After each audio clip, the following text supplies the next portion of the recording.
अरावली पर्वतमाला राजस्थान की एक प्रसिद्ध विशेषता जो किस दिशा में चलती है, अरावली पर्वतमाला का विस्तार पूछा गया है कि भाई इसकी डायरेक्शन कहां से कहां तक है। तो अरावली पर्वतमाला वैसे तो इसको दक्षिण पश्चिम से लेकर दक्षिण पूर्व नहीं है, दक्षिण पश्चिम से तो स्टार्ट होता है, लेकिन यहाँ पर दक्षिण पूर्व है नहीं, इसलिए कट कर दो।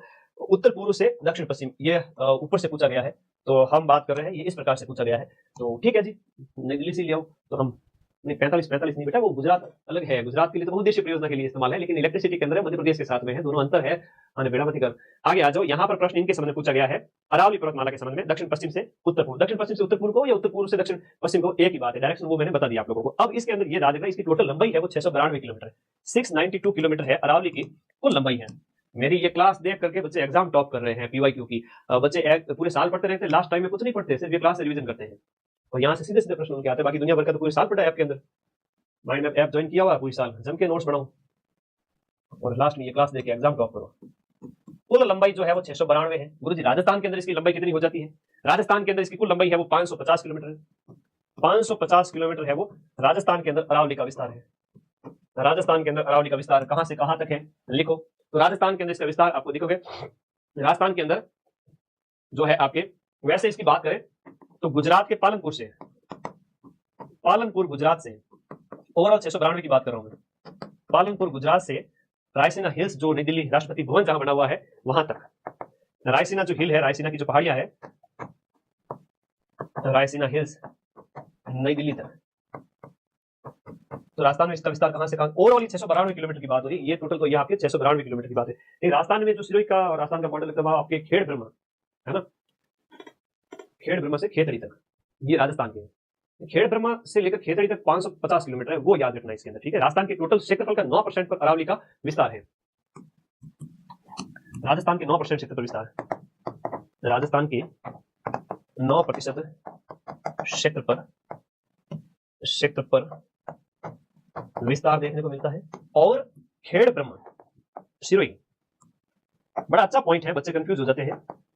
खेड़ ब्रह्मा अपना सिरोही गुजरात बॉर्डर से आपका खेतड़ी झुंझुनू,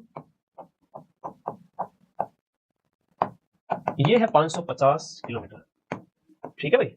ये थोड़ा सा याद रखो। पालनपुर गुजरात से लेकर के आपके नई दिल्ली तक तो 692 किलोमीटर, लेकिन राजस्थान के अंदर इसकी बात करें तो राजस्थान के अंदर जो इसका विस्तार है वो आपके ये 550 किलोमीटर में ये विस्तार देखने को मिलेगा अरावली का, ठीक है। हाँ जी, 9% क्षेत्रफल है, 10% पॉपुलेशन है, बहुत बढ़िया। ओके शाबाश, गणित चौकी बात है, गणित चौकी बात है। आगे बढ़ो, आगे बढ़ो। अरावली की बात हुई है, मेरे मन में यह था कि बच्चे प्रश्न पूछेंगे अरावली की चोटियों के, बार बार प्रश्न आते हैं, दिक्कत होते हैं। मैंने कहा ऐप का एक कंटेंट तो इन्हें फ्री में दूंगा जो मैं ऐप में पढ़ाता हूँ, पटवार के लिए आपसे बेहतर कोई विकल्प नहीं है।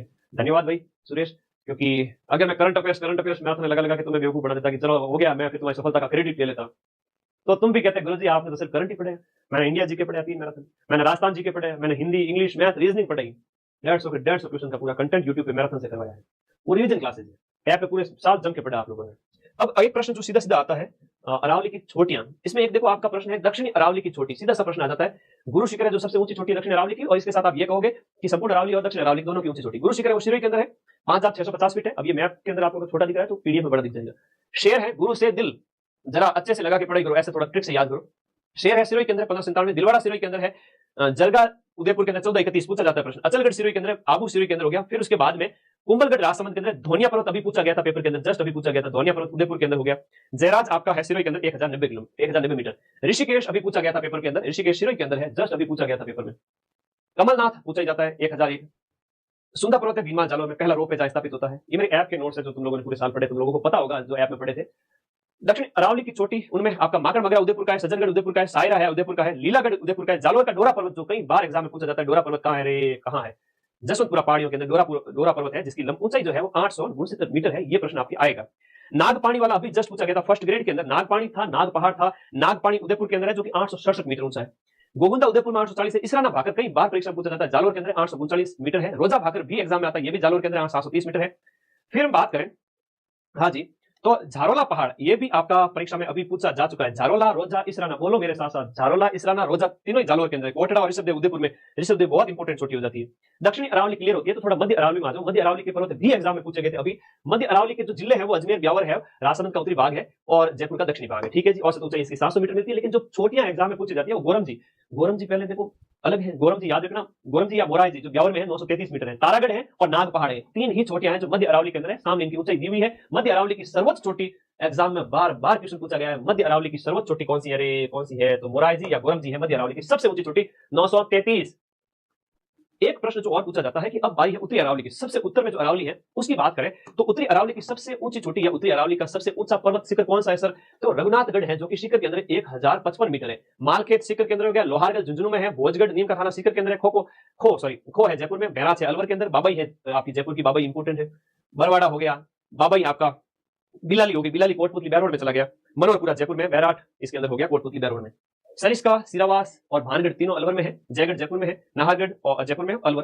ठीक है, इस प्रकार से इन छोटियों को तुम्हारे लिए लेके आया हूँ। फोन को थोड़ा हॉरिजॉन्टल मोड में रख के देखोगे तो अच्छे से समझ में आ जाएगी, इन चीजों को अच्छे से देख लेना, इन पहाड़ियों के बारे में। तो ये मैं तो तुम लोगों के लिए लेके आया नोट्स, ताकि तुम्हें क्या है कि मजा आ जाए थोड़ा। ठीक है बच्चों, तो ये प्रश्न ये था। यहाँ पर अरावली का जो विस्तार है वो आपके ऑप्शन नंबर डी इसका राइट था, लेकिन हमने अरावली को पूरा पढ़ा है, आइयो कोई वो थोड़ी था।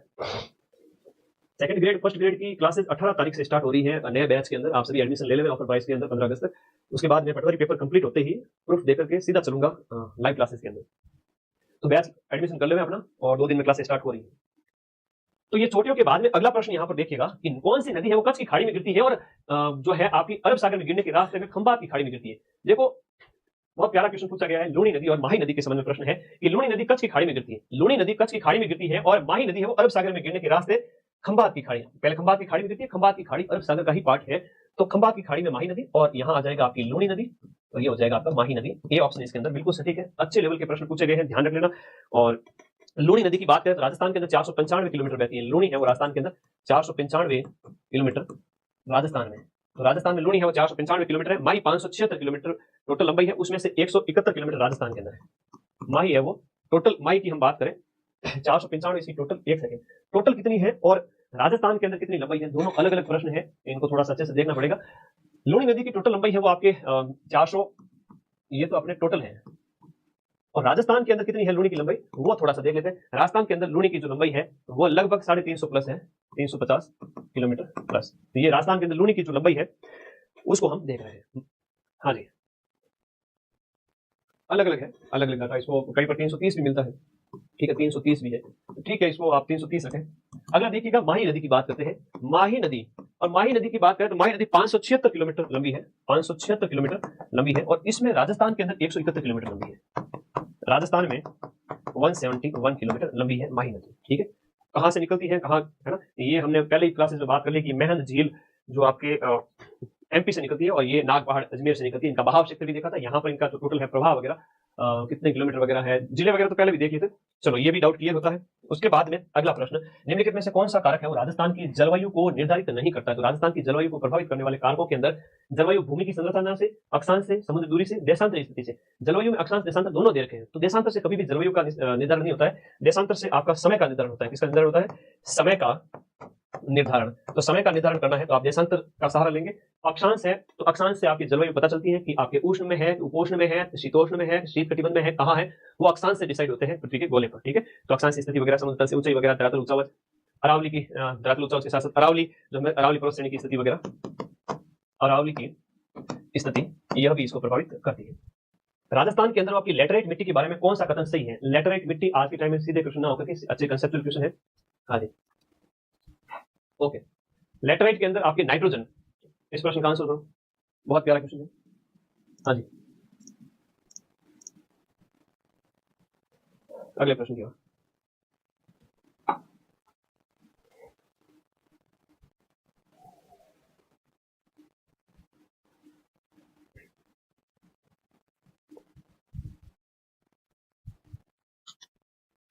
बताइए, सेकंड ग्रेड फर्स्ट पेपर में राजस्थान जी के, इंडिया जी के, साइकोलॉजी सारे सब्जेक्ट होते हैं बेटा, ईच एंड एवरीथिंग आप पढ़े, कोई दिक्कत नहीं आएगी।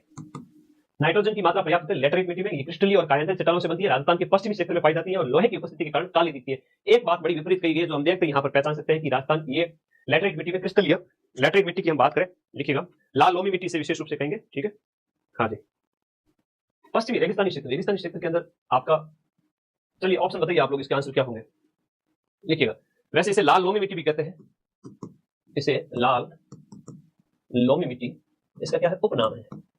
अब बताओ इसके उपनाम को कहेंगे कौन से क्षेत्र में? बी ऑप्शन कोई कह रहा है, सी कह रहे हैं क्रिस्टलीय स्फटिकीय कायांतरित चट्टानों से इसका निर्माण होता है। स्फटिकीय कायांतरित चट्टानों से, कायांतरित लिखा हुआ है सामने, ठीक है। स्फटिकीय देखिएगा, स्फटिकीय कायांतरित चट्टानों से निर्माण, तो कौन सा हो गया? पश्चिमी राजस्थान पाई जाती है क्या? बी या डी? क्रिस्टलीय कायांतरित नहीं है, स्फटिकीय कायांतरित है और लैटराइट मिट्टी। बहुत बढ़िया, इसका आंसर हो जाएगा अपना बी ऑप्शन, क्रिस्टलीय थी जगह स्फटिकीय। अगला लिखिएगा इसके अंदर नाइट्रोजन और फास्फोरस कैल्शियम कम पाए जाते, क्या है? नाइट्रोजन, फास्फोरस और कैल्शियम ये कम मात्रा में पाए जाते हैं। तो लेटराइट जो कि लाल लोमी मिट्टी है उसके अंदर अधिकता किसकी होती है बताइएगा? हाँ जी, देखो पश्चिमी राजस्थान के अंदर रेतीली मिट्टी है, लेटराइट मिट्टी नहीं है, ये भी सटीक हो सकता है। आंसर बी भी इसके अंदर हो सकता है। अब देखो बी और सी में से एक है, ज्यादा सटीक कौन सा लगेगा, बी या सी?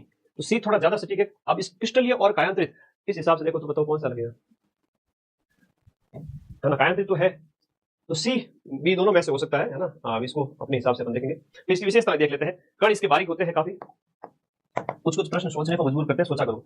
कण है इसके काफी बारीक होते हैं। फसल की अगर हम बात करें, कौन कौन सी फसलें इसके लिए उपयुक्त होती है, तो फसलों में मक्का, चावल और गन्ना इसके लिए, मक्का, चावल और गन्ना।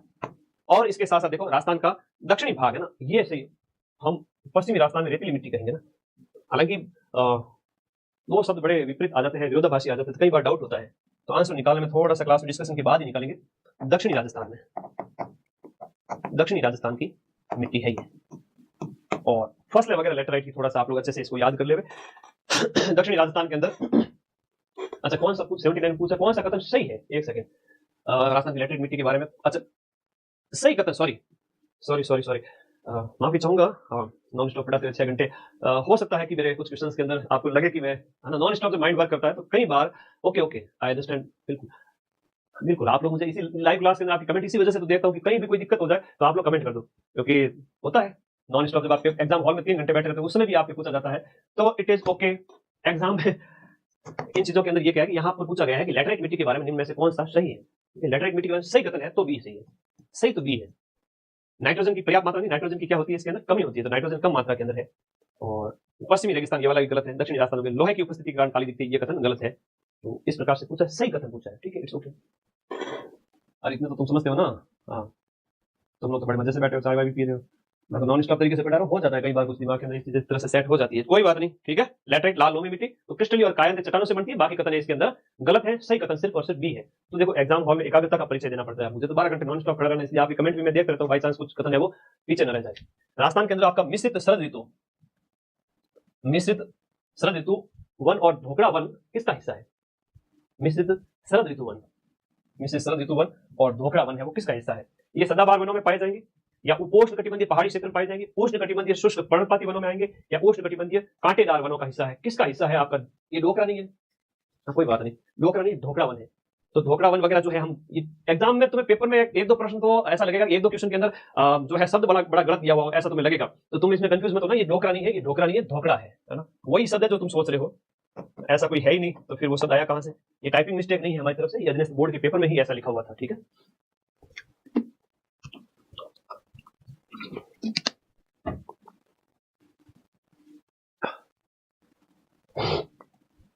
इसका जो आंसर होगा ढोकड़ा वन है वो शुष्क पर्णपाती वनों का पार्ट है, किसका है? उष्ण कटिबंधीय शुष्क पर्णपाती वनों का पार्ट है ढोकड़ा वन, राजस्थान के दक्षिणी और दक्षिणी पूर्वी भाग के अंदर, ठीक है।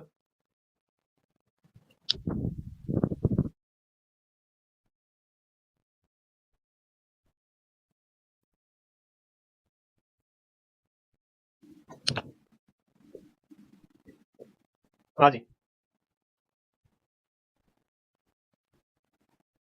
इसका आंसर तो बता दिया, थोड़ा सा इसकी व्याख्या कर लेते हैं। उष्ण कटिबंधीय शुष्क पर्णपाती वन दक्षिणी और दक्षिणी पूर्वी भाग के अंदर, दक्षिणी एंड दक्षिणी पूर्वी भाग, और इसके अंतर्गत आप देखोगे कि कोटा, बूंदी, झालावाड़, बारा वगैरह, ये सलूंबर वगैरह सारे जिले आ जाएंगे। थोड़ा मैप इसके अंदर देख लेते हैं। हाड़ौती वाला क्षेत्र कर लो, हाड़ौती वाला क्षेत्र इसके अंतर्गत आ जाएगा। हाड़ौती क्षेत्र के साथ साथ चित्तौड़, डूंगरपुर, बांसवाड़ा, सलूंबर, उदयपुर, सवाई माधोपुर, चित्तौड़, उदयपुर, सलूंबर, डूंगरपुर, बांसवाड़ा, ये वाले क्षेत्र पूरे इसके अंतर्गत आ जाएंगे। धोक वृक्ष है ना, धोकड़ा वन क्यों कहते हैं? क्योंकि इसके अंदर धोक के पेड़ों की अधिकता के कारण स्थानीय नाम इसका है धोकड़ा।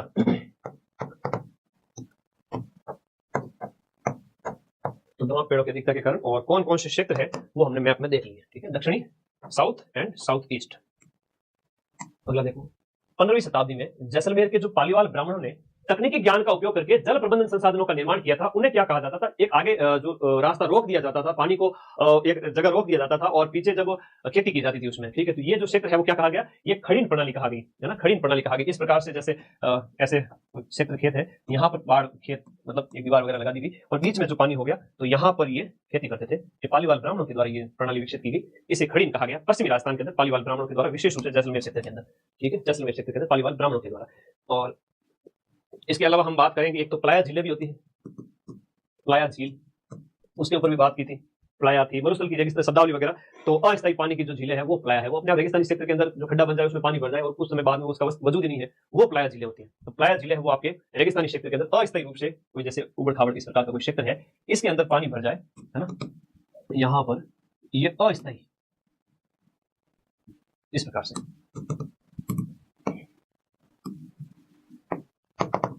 अस्थायी झीलें ये इसमें आ गई, ठीक है। अगला उदयपुर मुख्य रूप से निम्नलिखित में से किसके उत्पादन स्थापना के लिए जाना जाता है? उदयपुर किसकी स्थापना के लिए जाना जाता है? हाँ जी, उदयपुर आपके जिंक स्मेल्टर, तांबा संयंत्र, ग्रेनाइट या चांदी। उदयपुर है आपके जिंक स्मेल्टर, इसके लिए जाना जाता है। उदयपुर की हम बात करें जिंक स्मेल्टर, तो कई सारे जो स्थान है इसके अंदर हम थोड़ा सा एक मैप में देखते हैं, ऐसे सिमिलर क्वेश्चंस और आपसे एग्जाम में पूछे जा सकते हैं। तो ऐसे ही कुछ अन्य स्थानों के अंदर ध्यान रखिएगा। अजमेर है हिंदुस्तान मशीन लिमिटेड, यहाँ पर जिंक के कुछ स्थान है, उनकी हम जिंक कारखानों की बात कर लेते हैं। हिंदुस्तान कॉपर लिमिटेड है वो आपका झुंझुनू के अंदर है, हिंदुस्तान कॉपर लिमिटेड, ये देखो Hindustan copper limited, Hindustan copper limited. और हिंदुस्तान कॉपर लिमिटेड कारखाना किसका? जिंक स्मेल्टर कारखाना है, ये आप लोगों को याद रखना है। हाँ, उसके अलावा 1966 के अंदर इसकी स्थापना की जाती है। हाँ जी, अगला देखिएगा इसके बाद हिंदुस्तान साल्ट लिमिटेड जो है वो आपका जयपुर के अंदर है। जयपुर के अंदर 3 अलग अलग है, उनकी बात करूंगा। जयपुर के अंदर 3 अलग अलग, पहला लिखिएगा जयपुर के अंदर हिंदुस्तान साल्ट लिमिटेड जो आपका 64 के अंदर, हिंदुस्तान साल्ट लिमिटेड 1964 के अंदर। और इसी के अंदर आपका दूसरा है, उसको भी देखिए, तीसरा। 3 और कारखाने जो आपके जयपुर के अंदर है। एक आपका मॉडर्न बेकरी है 65 के अंदर, कुछ मॉडर्न बेकरी 1965 के अंदर। और एक जो तीसरा वाला है वो है ड्रग एंड फार्मास्यूटिकल 1978 के अंदर, ड्रग एंड फार्मास्यूटिकल 1978 के अंदर, ठीक है। और कुछ स्थान है जिनमें देखिएगा उदयपुर के अंदर हिंदुस्तान जिंक लिमिटेड जो देवारी में स्थापित होता है, Hindustan zinc limited, Hindustan zinc limited, ये देवारी उदयपुर में स्थापना होती है इसकी। कहां पर? देवारी उदयपुर में इसकी स्थापना की जाती है। कब की जाती है? 1966 के अंदर। ये नोट्स तुम्हारे काम आएंगे भाई, सारे लिख रहा हूं A to Z। 1966 उदयपुर के अंदर हिंदुस्तान जिंक लिमिटेड इसकी स्थापना। हिंदुस्तान मशीन लिमिटेड अजमेर के अंदर, हिंदुस्तान मशीन लिमिटेड अजमेर के अंदर, हिंदुस्तान मशीन लिमिटेड ये अजमेर के अंदर। तो ये आप लोगों को याद रखने सारे के सारे। अगला प्रश्न देखिएगा, यहाँ पर जिंक स्मेल्टर है उसकी मैंने बात कर ली, जिंक स्मेल्टर ये आपका देवारी वाला याद रखना। निम्न में से कौन सा आपका वन्य जीव अभयारण्य राजस्थान के भरतपुर क्षेत्र के अंदर स्थित है? भरतपुर में है तो बंद बारेटा है वो आपका भरतपुर में है। सीधा सीधा प्रश्न एग्जाम में पूछ लिया जाता है। बंद बारेटा है वो आपका 7 अक्टूबर 1985 को, 7 अक्टूबर 1985 को वन्य जीव अभयारण्य घोषित किया गया था बंद बारेठा को। और परिंदों का घर इसे कहते हैं। बहुत प्यारा क्वेश्चन है। उपनाम इसका है परिंदों का घर। उपनाम इसका क्या है? परिंदों का घर। परिंदों का घर यानी पक्षियों का घर। बंद बारेठा अभयारण्य, रामसागर वगैरह नहीं पीछे आए थे, वन विहार वगैरह धौलपुर के, वो हमने अच्छे से देख लिए थे। यहाँ पर इसको भी देख लो। नाहरगढ़ आया है तो आपका 1980 में, 1980 के अंदर नाहरगढ़ की स्थापना होती है। 1980 के अंदर नाहरगढ़। रामगढ़ विषधारी की बात करें तो 1982 के अंदर, और रामसागर 55 के अंदर।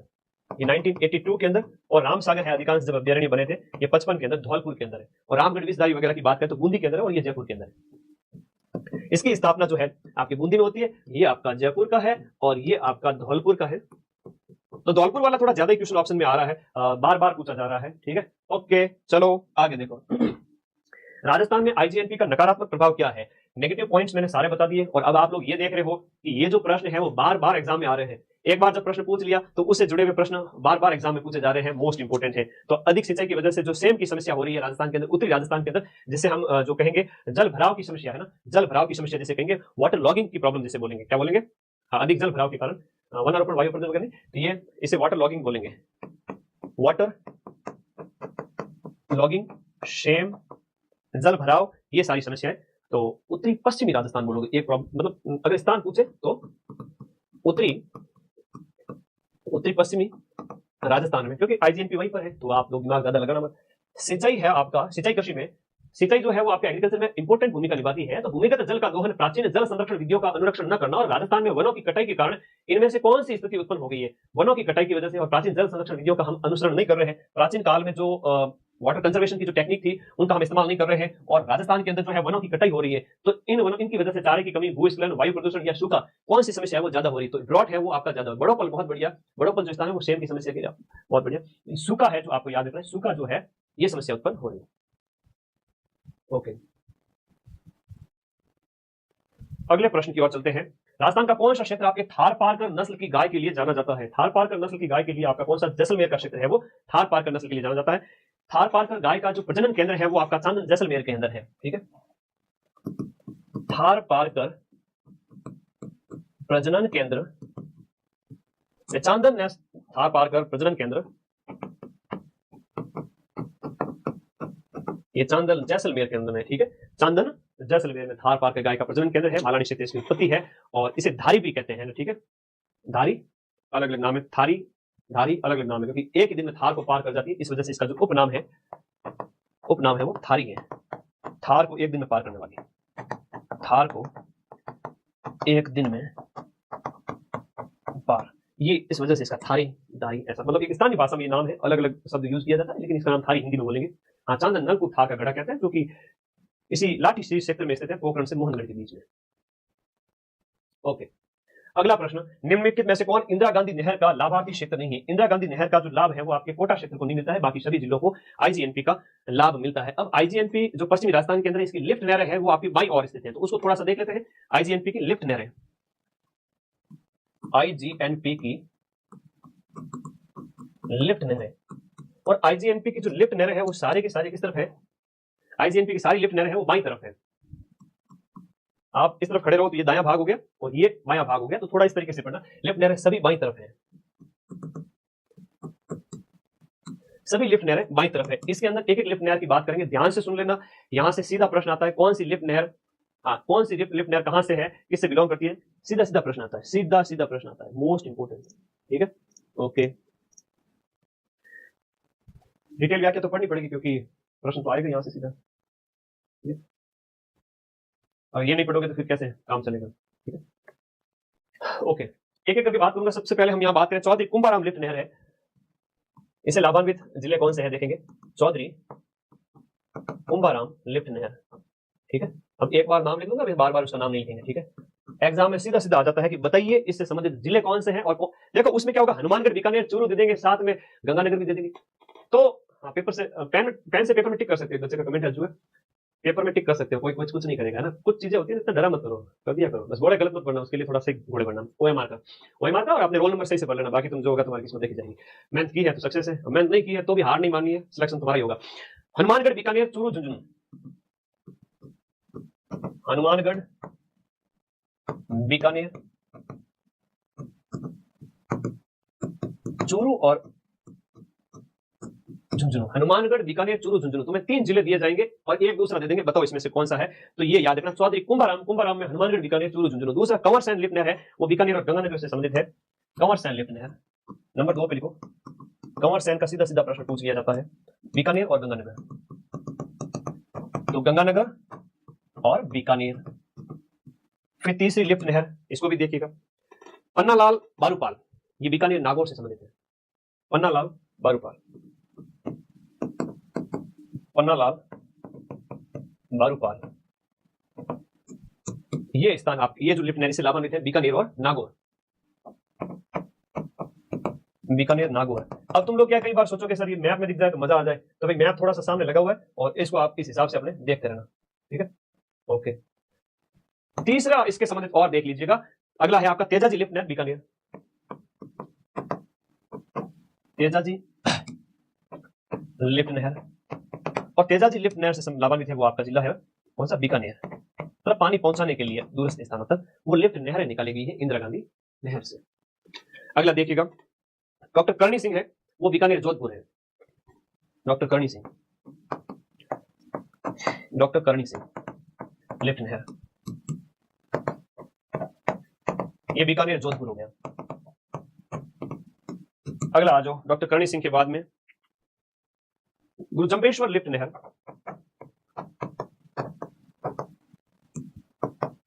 गुरुजम्बेश्वर लिफ्ट नहर है वह आपकी जैसलमेर, जोधपुर और बीकानेर, जैसलमेर, जोधपुर और बीकानेर। ये बड़ी अच्छी बात है कि यहां पर ये एक साथ ही पूरा लिखवा रहा हूं, जयनारायण व्यास तो जोधपुर जैसलमेर, जयनारायण व्यास जोधपुर जैसलमेर। कोई कमेंट बॉक्स में अच्छा बताए कि इन सबकी लंबाई कितनी है, जोधपुर है जैसलमेर, इन सभी की लंबाई 1400 किलोमीटर प्लस हो जाती है। बहुत बढ़िया, आकाश, संगीता, सुमित्रा, रमेश, देवेंद्र, सब बढ़िया कमेंट बॉक्स में सारी चीज लिख रहे हो, घनी की बात है। ठीक है, तो ये 1495 किलोमीटर है, सभी लिफ्ट नहरों की लंबाई 1495 किलोमीटर, 1495 किलोमीटर सभी लिफ्ट नहरों की लंबाई, सभी लिफ्ट नहरों की लंबाई। ओके, मामला क्लियर है। चौधरी कुंभाराम, देखो एग्जाम में जो पूछ लिया जाता है वो ज्यादा इंपोर्टेंट आपका चौधरी कुंभाराम वाला ज्यादा आ जाता है, कमर्शियल वाला भी आ जाता है, पन्नालाल भारूपाल भी पूछ लिया जाता है, जम्बेश्वर डॉक्टर करणी सिंह ये थोड़ा ज्यादा पूछ लिया जाता है। थोड़ा ध्यान रखना, लिफ्ट नहरें करवा दी, इंदिरा गांधी की उत्पत्ति वगैरह वो सब बता दिया। हालांकि प्रश्न तो सिंपल पूछा था, लेकिन इसके लिफ्ट नहरों से प्रश्न निश्चित रूप से हर बार पूछ लिया जाता है, बड़ा अच्छा प्रश्न है। और चिंचड़े की तरह चिपके हुए हो यूट्यूब से सुबह से, चिंचड़ा समझते हो, गाय भैंस भेड़ बकरी के चिपक जाता है ना, खून चूसता रहता है, उसको मजा आता रहता है ना, मजा आता रहता है। तो तुम भी वो चिंचड़े बनो, बनना चाहिए। कई बार ऐसी क्लास मिलती नहीं है भाई, इसलिए तो पीवाईक्यू के नाम पे एक ही दिन में क्लास कोई तैयार करके आ जाए, तुम देखते नहीं हो। 1 महीना लगा इस क्लास को तैयार करने में, सब आंसर ऑथेंटिक देखने पड़ते हैं, कहाँ है क्या है, आरपीएससी ने क्या माना, अधीनस्थ बोर्ड ने क्या माना था, बहुत मेहनत लगती है। राजस्थान की कौन सी नदी वर्ष के 12 महीने तक बहती है और नीचे दिए गए विकल्प में 12 मासी नदी है, वो आपकी चंबल नदी है, वो आपकी याद रखिएगा। चंबल नदी के जो प्राचीन नाम है ना, ये उपनाम इसके पूछे जाते हैं कई बार, उपनाम जो है चंबल नदी के संबंध में। तो पहला लिखिएगा उपनाम इसके, चर्मणवती नदी,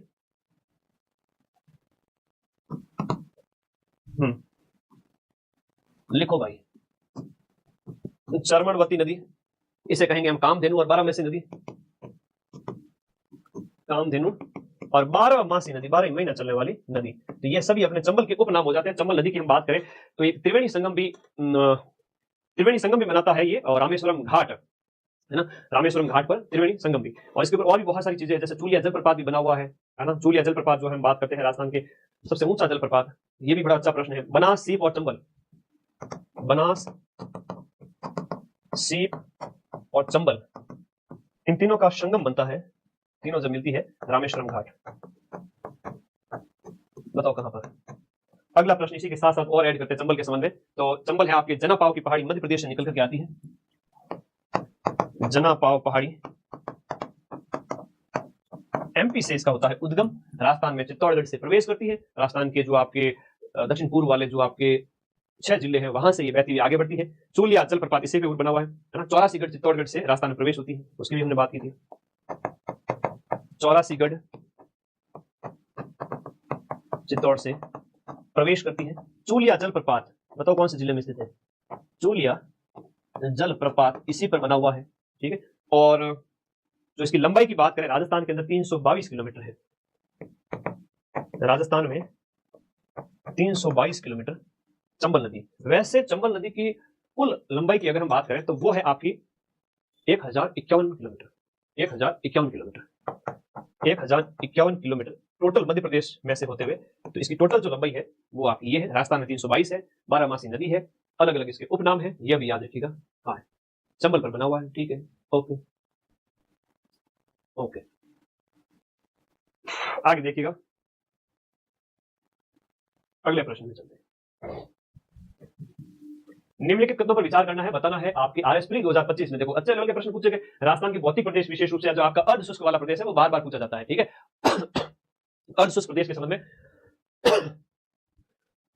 लूनी बेसिन और शेखावटी प्रदेश राजस्थान बागड़ के उप प्रदेश हैं। देखो एक वागड़ क्षेत्र है और एक है आपका बांगड़ प्रदेश। बांगड़ प्रदेश चूरू सीकर झुंझुनू नागौर वो बांगड़ क्षेत्र कहलाता है। तो उसके हम कह रहे हैं कि लुणी बेसिन और शेखावटी प्रदेश, लुणी बेसिन और शेखावटी प्रदेश राजस्थान बांगड़ प्रदेश की, राजस्थान बांगड़ कहेंगे, अर्ध शुष्क क्षेत्र उसको कहेंगे, अर्ध शुष्क की बात कर रहा है ये, अर्ध शुष्क को राजस्थान बांगड़ भी कहते हैं।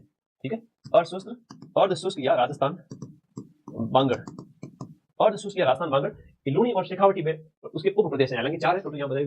गग्गर का मैदान अधिकांशतः हनुमानगढ़ गंगानगर में, बिल्कुल हनुमानगढ़ गंगानगर में। नागौरी उच्च भूमि में लवणीय झीलें और आंतरिक जल प्रवाह है, लवणीय झीलें यहाँ पर पाई जाती है, डीडवाना है, कुचामन हो गया, तो लवणीय झीलें और आंतरिक जल प्रवाह पाया जाता है। अरावली श्रेणी में सभी प्रकार के, देखो आरपीएससी को पकड़ना मेरे लिए तो एकदम कहता ना एकदम भाई हाथ का खेल है।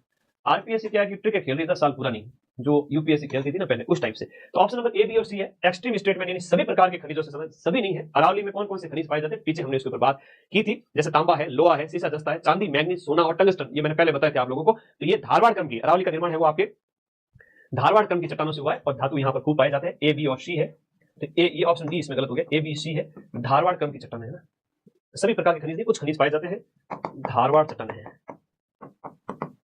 लगभग 55 से 60 करोड़, तो उल्टा चलेंगे, 60 से 55 करोड़ साल पुरानी अरावली श्रेणी। ठीक है, आगे बढ़ो, नेक्स्ट अगले प्रश्न में देखिएगा, राजस्थान में निम्नलिखित जिलों का समूह आपके दक्षिणी पश्चिमी मानसून में औसत वर्षा के आधार पर आरोही क्रम कौन सा है, यानी कि बढ़ते हुए क्रम में, यानी माइनस से प्लस की ओर जाना चाहिए, कम से ज्यादा की ओर जाना चाहिए।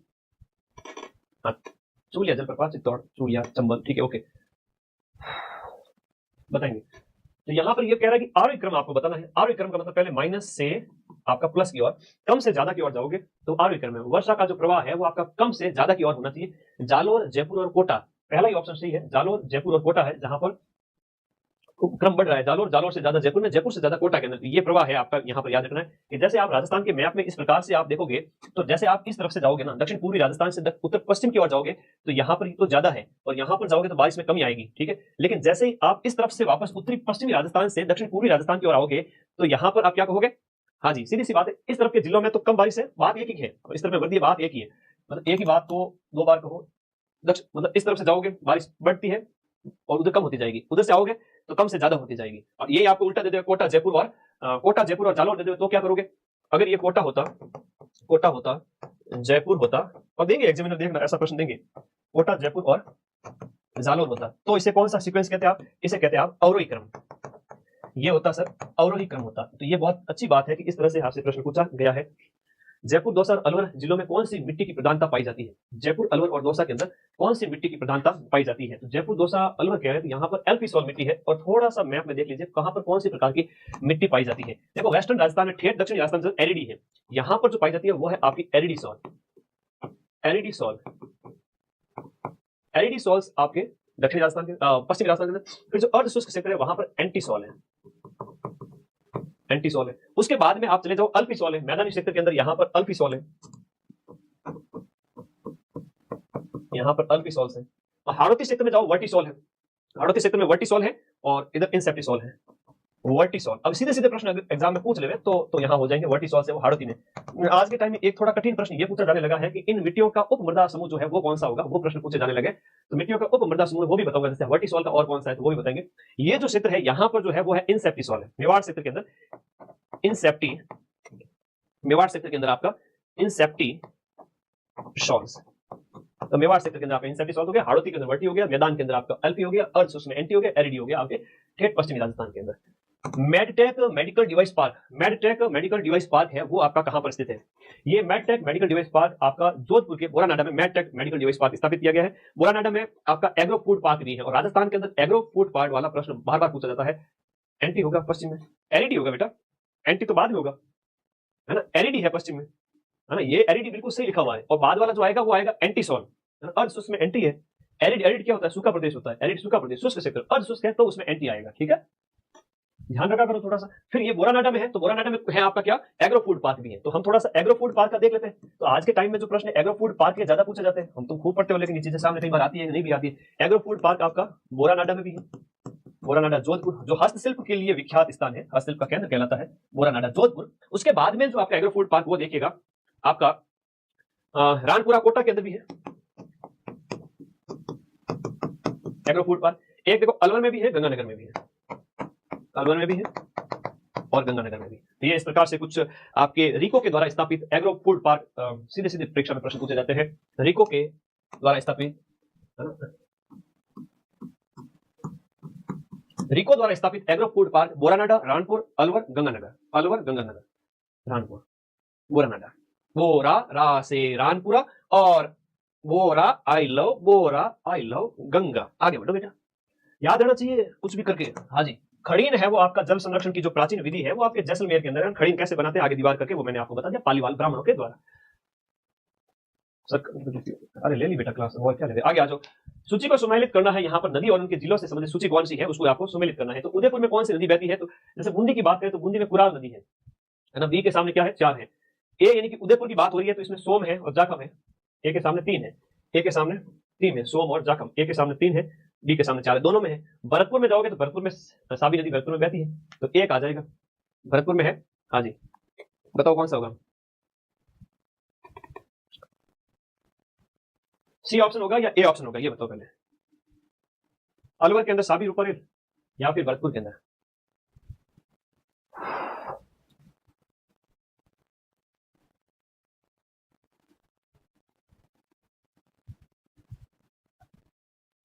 बताओ,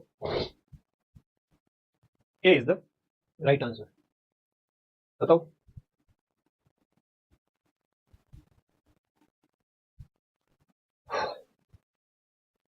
साबी नदी भरतपुर जब बात कही थी हमने,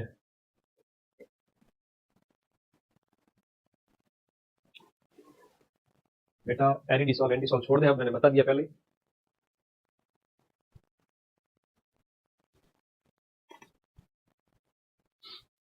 हाँ जी, बताओ बताओ आंसर करो।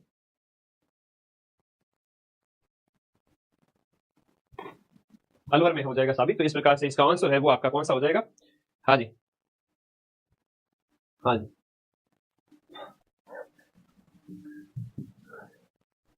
सी यानी कि भरतपुर, गंभीरी और पार्वती, और अलवर डी। बताओ,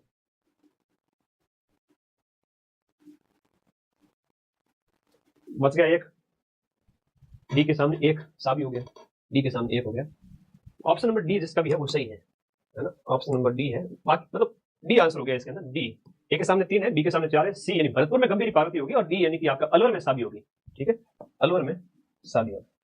अगला प्रश्न, राजस्थान के निम्नलिखित स्थानों पर एस्बेस्टॉस की खदानें कहां पर स्थित है। तो नया खनिज पूछा गया आपसे, एस्बेस्टॉस की खदानें है वो कहां पर। डी सही आंसर तीसरे क्वेश्चन। आगे बढ़ो, एस्बेस्टॉस की खदानें है वो आपके कहां पर स्थित है, तो ये आपके अर्जुनपुरा और पिपरदा जो स्थान है वहां पर स्थित है। याद रखिएगा, एस्बेस्टॉस अर्जुनपुरा और पिपरदा की खदानें। एक मैप लगा लेते हैं और थोड़ा सा मैप में एस्बेस्टॉस को अच्छे से देख लेते हैं कि एस्बेस्टॉस खनिज है राजस्थान के अंदर कहां कहां पर पाया जाता है। सबसे पहले देखिएगा एस्बेस्टॉस में आपका उदयपुर का ऋषभदेव और खेरवाड़ा, ऋषभदेव और आपका खेरवाड़ा, ऋषभदेव और खेरवाड़ा में एस्बेस्टॉस है।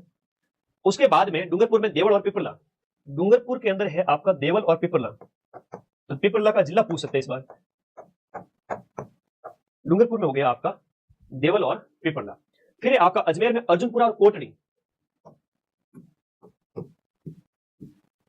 अर्जुनपुरा और कोटड़ी, तो अर्जुनपुरा और आपका पिपरला, ये देवल पूछा गया, पिपरला और अर्जुनपुरा पूछा गया, तो थोड़ा सा इसको ध्यान रखें जैसे कि हाँ आप एस्बेस्टॉस कैसा होता है खनिज, गूगल पे सर्च करो मिल जाएगा। टाइम की कमी है थोड़ा बेटा, अभी बार बार क्या ही दिखो, छोड़ो टाइम लगता है, गूगल कर लेना। राजसमंद में नाथद्वारा और आमेट है, नाथद्वारा और आमेट राजसमंद में,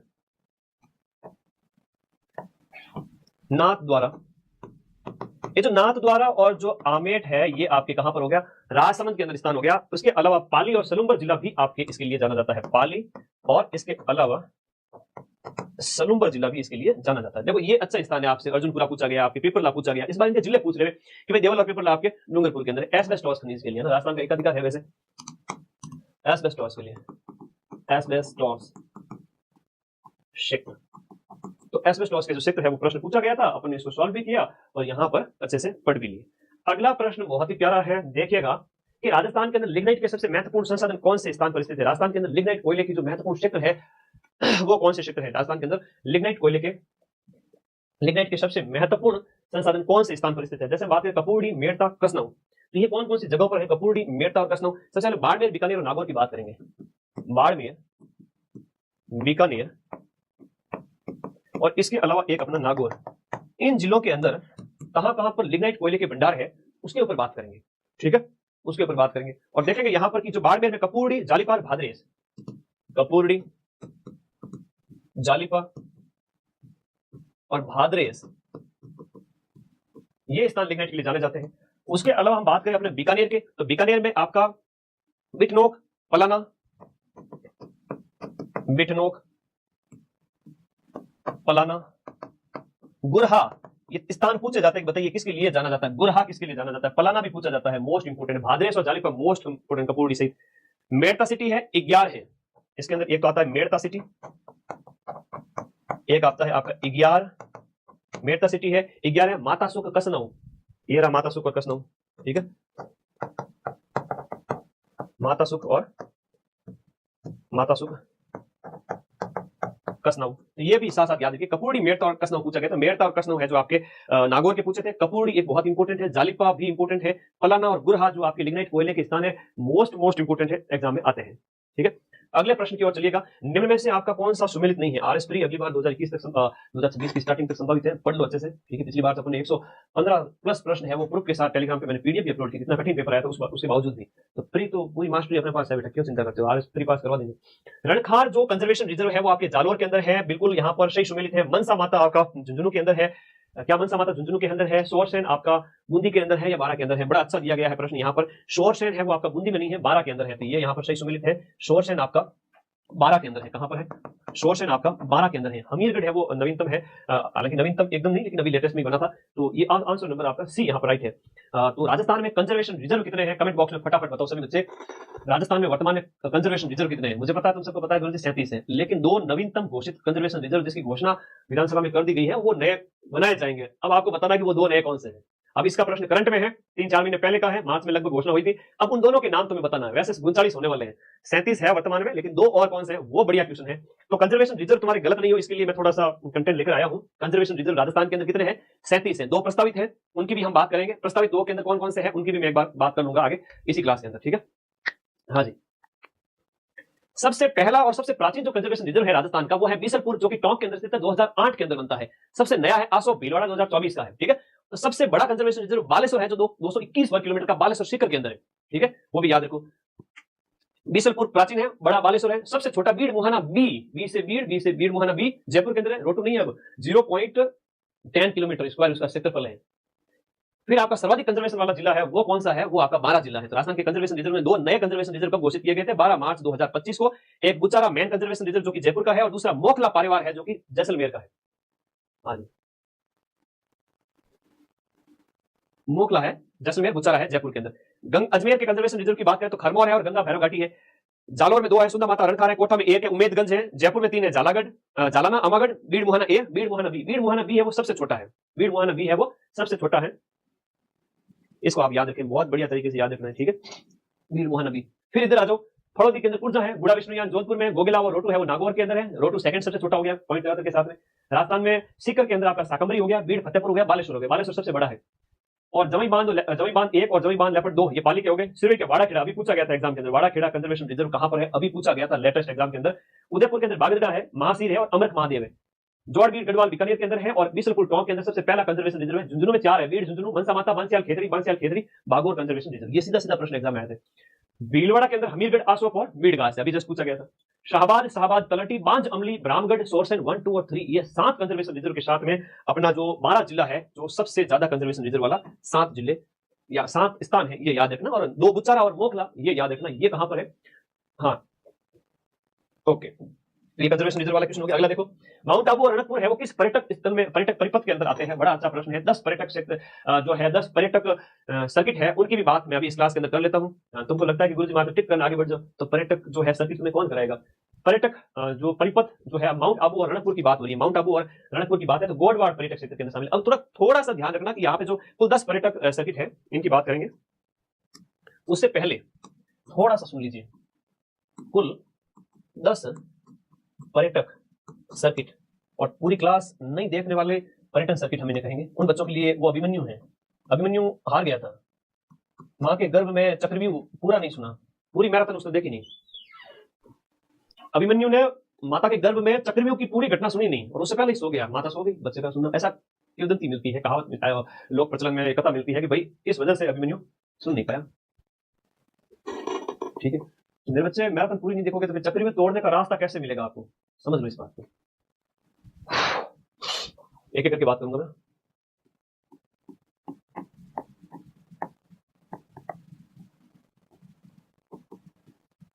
दस पर्यटक सर्किट, मामला खत्म ही कर देता हूँ पूरा। हार कर जीत गया अच्छी बात है ना, पर तुम और विजेता बन जाओ तो क्या लगता है? तुम क्यों गलती करते हो अभिमन्यु जैसे? तुम्हें नहीं सीखना, वो तो जीत गया था। तेरा क्या होगा कालिया? ठीक है, तुम्हारा क्या होगा वो बताओ पहले। वो तो चलो ठीक है, उसके मामा ही कृष्ण थे, तुम्हारा क्या होगा वो बताओ, इसलिए पूरा देखना है क्लास में। भाई पीवाई की भाई इसको आप हल्के में नहीं ले सकते। एक शेखावाटी पर्यटन सर्किट है, शेखावाटी के बाद अलवर है, अलवर के बाद में भरतपुर है, और भरतपुर के बाद में जो है वो पर्यटन सर्किट आपका रणथंभौर, हाड़ौती और डुंडाड़ है।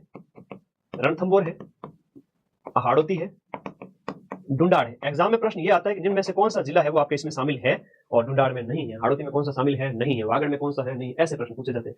अगला देखो, डुंडाड़ के साथ साथ मेरवाड़ा, मेरवाड़ा मरु त्रिकोण मेवाड़ा, मेरवाड़ा मरु त्रिकोण, ये मरु त्रिकोण वाला बहुत इंपॉर्टेंट है, मेवाड़। और एक लास्ट जो बचा है वो है माउंट आबू, यानी गोडवाड़ सर्किट, गोडवाड़ सर्किट। सीधा सा प्रश्न एग्जाम में आता है। शेखावाटी के जिले आपसे पूछ लिए जाते हैं, ध्यान रखना। मैं हूं तो फिर क्या डर है? तो फिर अभिमन्यु बढ़ो तुम लोग भी मेरे। झुंझुनू, चूरू, सीकर, बड़ी मेहनत लगती है बेटा, यूं ही नाम नहीं होता है। आप लोगों का सिलेक्शन तभी होगा जब थोड़ा डेडिकेशन दिखाओगे, और मैं तो चाहता हूं कि बड़ी शिद्दत के साथ आप लोग पढ़ रहे हैं वैसे ही पढ़ते रहे। यहां देखो, शेखावाटी की बात करें तो झुंझुनू, चूरू, सीकर,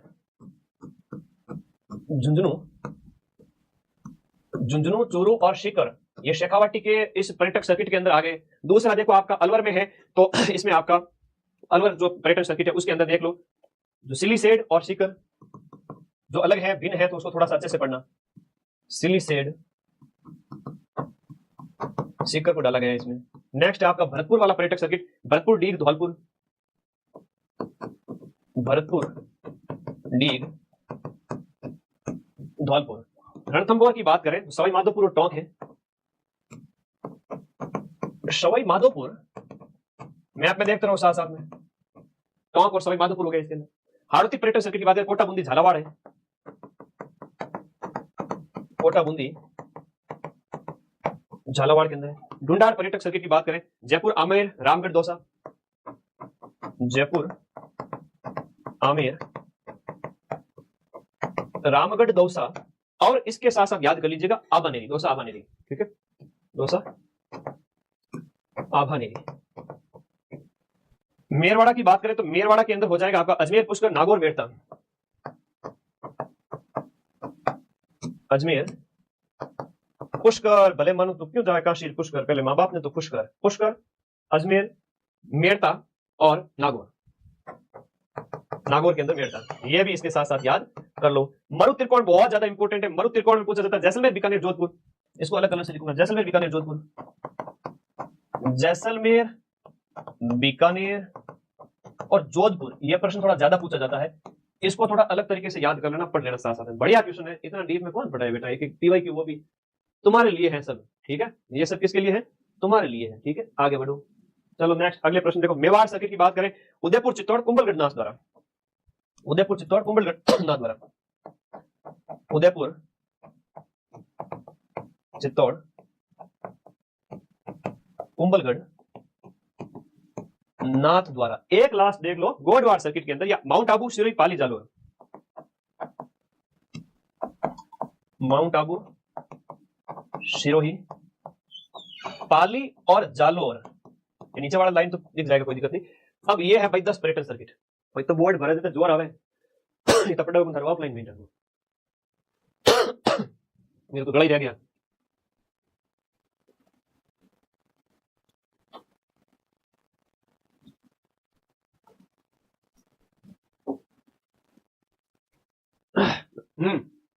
आज मोगे मुखोश क्यों नहीं? मोगे में जोर पड़े भाई, मोगे मन जोर पड़े। कल रात लेन क्लास तैयार कर रही हूँ मन ठाकुर लाल, 1 महीना फोकस है पूरा। शेखावाटी है, अलवर है, भरतपुर है, रणथंभौर है, हाड़ौती है, डुंडाड़ है, मेरवाड़ा है, मरु त्रिकोण है, मेवाड़ है, गोडवाड़ है। तुम तो 10 नाम याद कर लेना, आगे वाले जिले पढ़ लो तो तुम्हें और अच्छी बात है। तो बड़ी स्क्रीनशॉट लो, थारी इच्छा नहीं तो पड़ोसी ले लो स्क्रीनशॉट। तो प्रश्न और पूछिए कि माउंट आबू और रणकपुर, माउंट आबू हो गया, रणकपुर हो गया, ये माउंट आबू वाले जितने भी है ना, पाली में, रणकपुर पाली में, यहाँ के जो दर्शनीय स्थल है, जालोर का हो गया, सुंदर माता वालोर, सिरोही का हो गया, चित्तौड़ के हो गए, कुंभलगढ़ के हो गए, पुष्कर, नागौर के हो गए, जितने भी पर्यटन स्थान है वो सारे के सारे इसके अंतर्गत आ जाएंगे। आप लोग ये मतलब ये स्थान याद कर लेना बस, जिलों के नाम। राजस्थान में कुल साक्षरता दर है वो आपकी जनगणना 2011 के अनुसार आपके घटते हुए क्रम के आधार पर प्लस से ज्यादा से कम की ओर आपका कुल साक्षरता दर के अंदर यहाँ पर कोटा की सबसे ज्यादा साक्षरता है, इस वजह से कोटा, उसके बाद जयपुर, जयपुर के बाद झुंझुनू, सीकर और अलवर। तो यहाँ पर हम बात करें राजस्थान की जो लिटरेसी रेट है वो आपकी 66.1 है, 66.1%। ये अपने राजस्थान की क्या है, साक्षरता दर है। और लिटरेसी रेट लगे हाथ हम यहाँ पर लिख रहते हैं कि सर्वाधिक साक्षरता और न्यूनतम साक्षरता। महिला साक्षरता वाला प्रश्न स्टार्टिंग में पढ़ा था, महिला साक्षरता वाला प्रश्न स्टार्टिंग में पढ़ा था, ठीक है। यहाँ पर टोटल लिटरेसी रेट की बात हो रही है।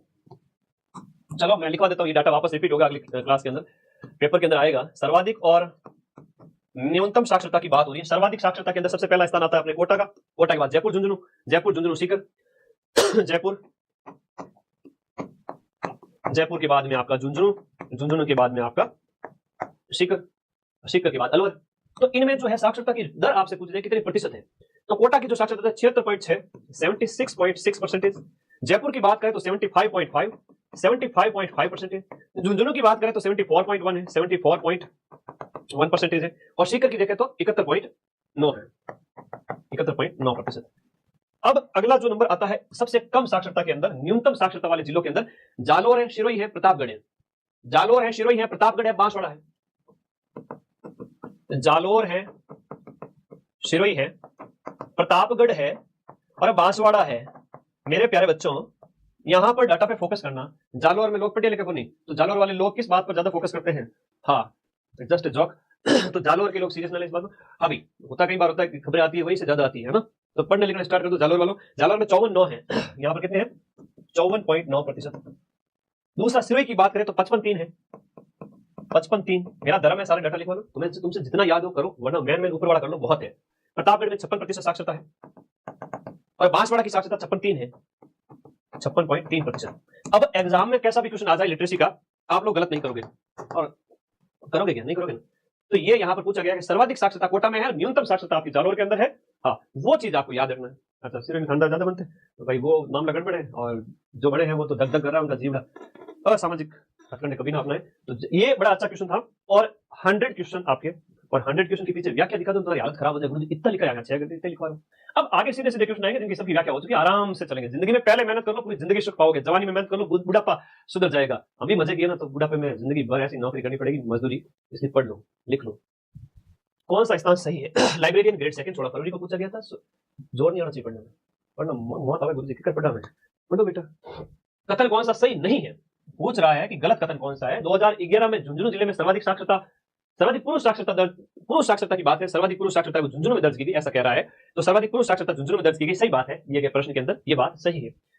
2011 में जयपुर जिले में सर्वाधिक साक्षरता थी। जयपुर जिले में साक्षरता का प्रश्न है ना, देखो आरएस प्री में पूछा साक्षरता का प्रश्न, तो जयपुर जिले में साक्षरता सेकंड नंबर पे, कोटा, कोटा के बाद जयपुर है। तो आरएस प्री में पूछा जनवरी फरवरी में दोनों पेपर साथ साथ आयोजित होते हैं, और सेम टू सेम क्वेश्चन उठा के अगले वाले में डाल दिया जाता है। ये देखो, तो ये तरीका होता है एग्जाम पास करने का। तो 2011 में जयपुर जिले में सर्वाधिक साक्षरता दर थी, जयपुर में नहीं थी भाई, ये कोटा में थी। तो ये हम देख चुके हैं, तो ये कथन भी गलत है, ये कथन भी गलत है। झुंझुनू के अंदर हम बात करें, क्वेश्चन नंबर ये आपका साक्षरता की दर के हिसाब से प्रश्न पूछ रहा है। हाँ जी, बढ़िया क्वेश्चन है। आंसर कौन सा होगा, A B C D. Jaipur में साक्षरता दर सर्वाधिक थी, कोटा के बाद जयपुर में थी साक्षरता दर। तो ये प्रश्न कह रहा है पुरुष साक्षरता। अच्छा, पुरुष साक्षरता की बात हो रही है, बिल्कुल सही बात हो रही है, पुरुष साक्षरता दर की बात हो रही है। बी ऑप्शन सही है इसमें। यहाँ पर 2011 में प्रतापगढ़ जिले में सबसे कम पुरुष साक्षरता थी, तो सबसे कम है वो आपकी 2000, कह रहा है सही नहीं है, गलत कथन के बारे में कह रहा है, गलत कथन के बारे में कह रहा है। तो बेटा ये कथन गलत है, इसलिए राइट आंसर है ना। तो सही नहीं है, तो ये तो सही है, झुंझुनू पुरुष साक्षरता मतलब सही नहीं है, ये सही नहीं है, ये नहीं सही नहीं है, बाकी दोनों सही है ना। आंसर करो फटाफट सारे बच्चे, आंसर मुझे बी सही लग रहा है इसमें।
हेलो, हाँ जी, एकदम चेहरा फ्रेश लग रहा है मेरा। तो बेटा तुम लोग भी पढ़ते टाइम में क्या होता है पता है, जब थक जाओ ना तो थोड़ा सा पानी लेना और मुंह धो लिया करो। और वास्तव में जब जिस चीज की नीड होती है ना तब उस चीज को जरूर इस्तेमाल करना चाहिए। और जैसे पानी है वो एक प्राकृतिक चीज है, आपकी बॉडी भी प्रकृति के 5 तत्वों से मिलकर बनी हुई है, ठीक है। तो पानी से मुंह एकदम धो लिया करो, फ्रेश हो जाओगे। आंखें धो लिया करो। अभी मैंने ठंडे पानी से अपना मुंह धोया, 6 घंटे हो चुके पड़े हुए, 6.5 घंटे सॉरी। अब जो फ्रेशनेस आई है अगले 5.5 घंटे, और 5.5 घंटे मुझे 3 क्वेश्चन कराने, कोई दिक्कत नहीं है क्योंकि हमने डिटेल क्या क्या कर ली है। अब हमें ज्यादा दिक्कत नहीं होगी। अरावली का कोई क्वेश्चन आया सीधा टिक कर दिया, क्योंकि पीछे सारी छोटियां करवा चुका हूँ। मजा आया तो कर दो एक बार शेयर। चल मेरी ढोल की धमाक डम, किसका झिंटिया किसका तम। एग्जाम हॉल में भी अगर प्रेशर आ जाए थोड़ा सा ऐसा माइंड में, तो थोड़ा सा रिलैक्स करना ना, 1 मिनट लगेगा, पानी वानी पी लिया करो। आ गया जाओ, आ गया जाओ। ऐसा नहीं कि 3 घंटे पेटी पैक बैठे रहा करो ना बेटा, इतना भी वो नहीं है। थोड़ा माइंड 1.5 घंटे बाद में, 2 घंटे बाद में पावर नैप, थोड़ा सा नैप ले सकते हो। उसमें आप कुछ भी पानी पी सकते हो, थोड़ा घूम के आ सकते हो। हालांकि लास्ट टाइम में अनुमति नहीं देते, बीच में अनुमति दे देते हैं, ठीक है। उससे बॉडी आपकी रिलैक्स होगी, माइंड रिलैक्स होगा, प्रश्न सही होंगे, गलत नहीं होंगे, नुकसान नहीं है समय का। 1-2 मिनट मैं ऐसा करता था जब बचपन में छोटा था, उस समय मैं कभी टाइम नैप लेने से हमेशा डरता था। चलो लेना चाहिए, अच्छी चीज है। 3 से 3 घंटे पूरे फोकस के साथ बैठते हो, सही नहीं है। जयपुर जिले में सर्वाधिक साक्षरता की बात हो रही है, जयपुर जिले में नहीं है साक्षरता दर। साक्षरता दर आपके कहां पर है? कोटा के अंदर है, उसके अंदर हमने अच्छे से देख लिया है। मुझे खुशी है कि सुबह से मैं 1 लाख से ज्यादा बच्चे पढ़ा चुका हूँ, बहुत अच्छी बात है। हम यहाँ पर देखें, जो ऑप्शन नंबर केवल और केवल जो बी है ना, वो आप जयपुर वाला है ना, वो आपका क्या है? सही नहीं है। बाकी सारे कथन सही है। दिए गए ऑप्शन के अनुसार अगर हम बात करें राजस्थान की, जो हम साक्षरता दर के अंदर हम बात करें, पुरुष साक्षरता 79.2 है, 79.2% है आपकी पुरुष साक्षरता दर है, पुरुष साक्षरता। अब इसमें भी आपका सर्वाधिक और न्यूनतम डाकी लोगों को देख लेते हैं।